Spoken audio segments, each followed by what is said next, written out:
Le secours spéléo qui s'est déroulé samedi sur la commune de Tarot, dans la veine qui s'appelle la veine Grégoire. La veine Grégoire, en fait, c'est la plus grande traversée du département du Gard et surtout c'est la plus sportive. C'est celle qui attire régulièrement du monde sur le département. Bon, le département du Gard est très vaste et on a un ordre d'idée d'à peu près de 4 et 5 000 cavités. Mais la traversée Grégoire-les-Fées est très pratiquée par son côté ludique, vu qu'on rentre par le haut du massif de Méjean-le-Clap et on redescend et on sort dans la 16. Donc pour un groupe de 8 personnes, cette traversée est estimée à peu près à 8 heures.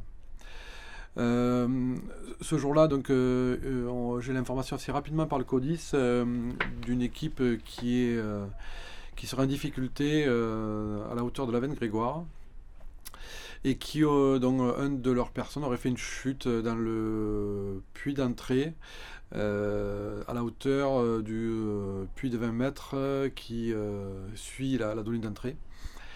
Et donc rapidement, on a mis en œuvre les éléments du plan Orsex-Spéléo.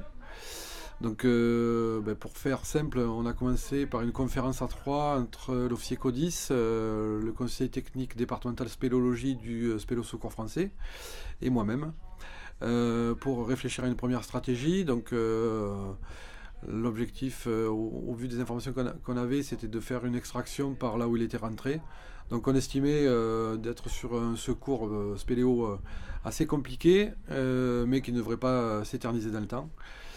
Donc on est resté sur un effectif de niveau 1 qui constituait à peu près 9 personnes du Spéléo Secours français, plus 9 personnes de l'équipe ISS 30.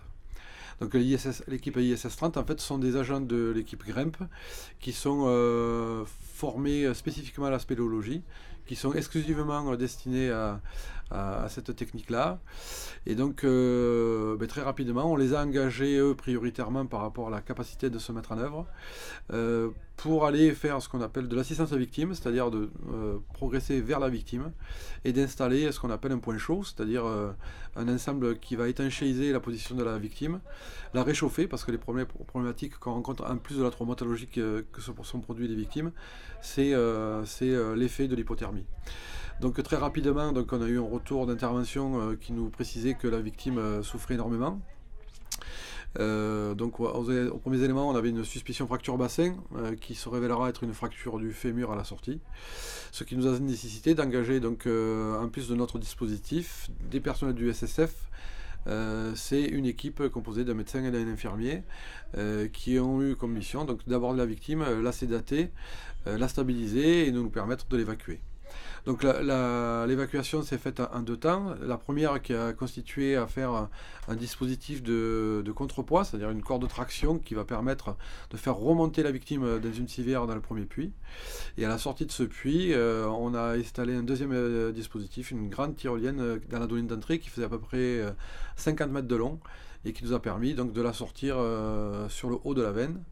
Et après, il nous a resté à faire un brancardage de environ 45 minutes pour amener jusqu'au VSAV, la personne étant dans un état qui permettait ce type d'extraction. Voilà, donc c'était un secours qui s'est très très bien déroulé dans l'esprit dans lequel on s'entraîne régulièrement avec nos collègues du Spéléo Secours. Et l'ensemble des personnels ont apporté beaucoup d'envie, de disponibilité et d'engagement sur ce secours. Et voilà, on est très heureux de l'issue de ce secours.